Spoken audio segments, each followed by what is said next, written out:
I would not take him over Jabari Smith because the more I watch Jabari tape, the more I think about it, the more I talk to people around the NBA. I think Jabari's shooting ability, his toughness, and the potential for him to be a small ball 5 at the next level, if he can get there, makes him be the kind of guy that I think can win you a series. I think he can. I agree with you. I think that there is very real potential for him to be like Paul George. And Paul George for a while was a top 5 player in the NBA. And I think that's what Jabari Smith can get to. Yes. I would be open to hearing arguments for Shaedon Sharpe over Paolo, over Chet, and over Jaden Ivey. What about Keegan Murray? Would you pick him over Keegan? Yeah, it depends on who's drafted, because it depends on where we are. Yeah, if we're talking like, okay, look, we need a piece to be able to fit into the. We got all these guys, and it's kind of working, but we need some floor space, and we need a piece. Like, I think you can make the argument for Keegan Murray over Shaedon Sharpe. All that is to say, I think that there's a lot of really good players at the top of this draft. But to me, what's so fascinating about this draft is it's the first time in like forever that there is no kind of obvious number 1 pick. Right. Here's a thing that's mind blowing to me. To me, like, it's a no brainer who the number 1 pick is going to be, or it should be. Like, Paolo Banchero is so much more NBA ready. He is such a better scorer all around than the other 2 candidates, and even Jaden Ivey, who I'll throw into the mix just for the heck of it. But he's 6'10", 260. He's 6'10", 260. Fanti, you saw him in person. This dude is enormous. He's got great short, like small area quickness. He's going to benefit. I'm more of the belief that Jabari Smith turns out to be a better scorer in the NBA than Paolo Banchero. Like, I'm more in the Smith as a scorer than I am a Banchero as a scorer. I'm still concerned about Paolo Banchero's perimeter game. Yeah, so I'm with both of you guys. I think the point that you made, we took contradicting statements there. How could you be with both of us? Because I think you're both right. I think Jabari Smith is going to end up being the better scorer long term. I think Paolo is the most NBA ready. I have very real concerns about the fact that Paolo shot, what was it, 31% from 3 this past season. He's not a great shooter. Jabari is a great shooter, right? I have concerns about the fact that Paolo is not. We see all these comparisons to Chris Webber. You made this point, T.O. I think it was a brilliant point. Chris Webber was a basketball genius and one of the best passers we've ever seen out of the big man. Paolo's not that. Paolo shot 34% from 3. 34% from 3. Okay. But he's not Jabari Smith. Funny that the Ringer compared Paolo to C-Web. They did. Just a lot of people made that comparison. I don't agree with it. I don't like that one. C-Web was such a savant passing the ball. Like, that was the whole thing. If you ever watch Chris Webber play with the Kings on that show before Mike Bibby got there and ruined that freaking, Mike Bibby's a fine player, but like when they lost Jason Williams and they traded him directly for Mike Bibby and the Grizzlies, I have never been so hurt in my entire life as when that happened in 2002, I believe. 2001 or 2002. One of the worst days of my life was when Jason Williams was traded away from the Kings, but I digress. Chris Webber.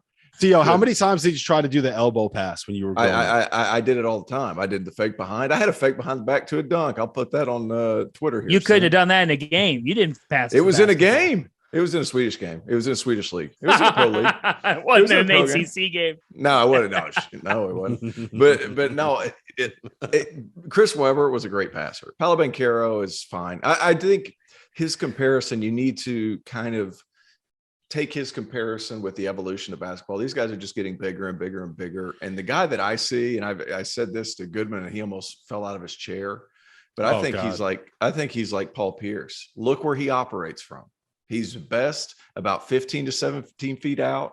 That jump shot is good. It looks good. It's a little slow. It's got a small hitch in it. He's got good small area quickness. Paul Pierce was a very good athlete.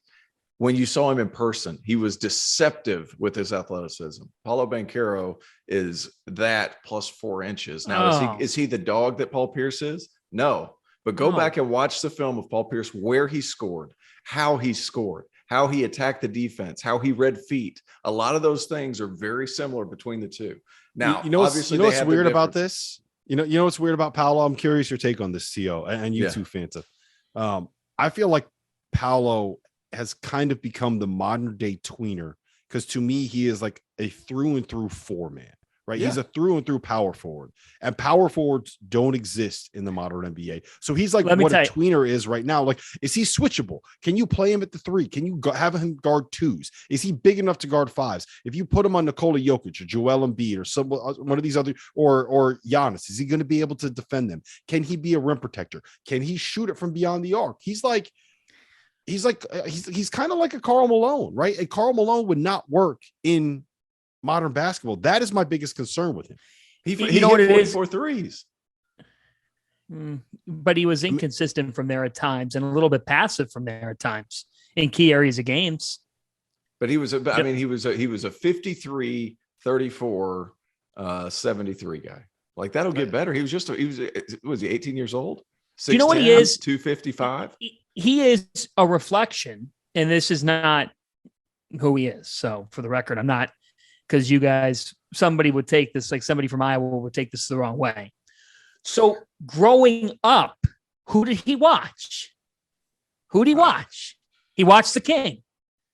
He grows up, he watches LeBron James. So in his mind, his game has to be molded around the best of the best.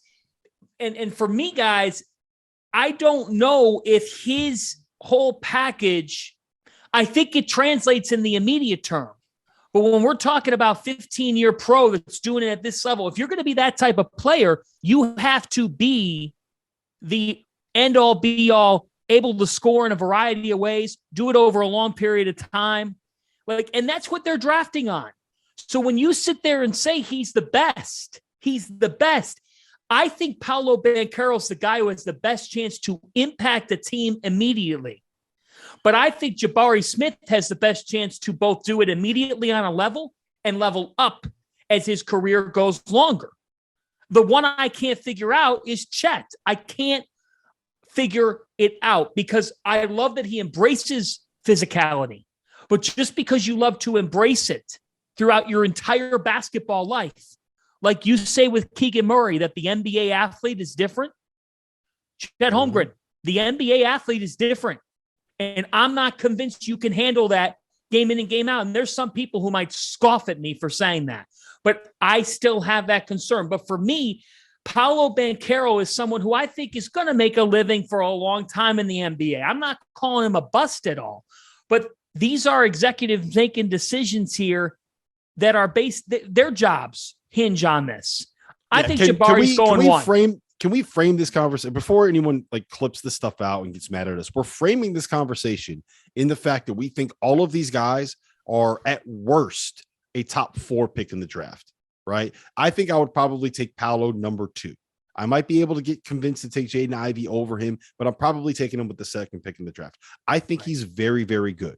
When it comes down to picking between these 3 guys, you have to start picking nits like this, right? You have to start breaking down what they don't do great.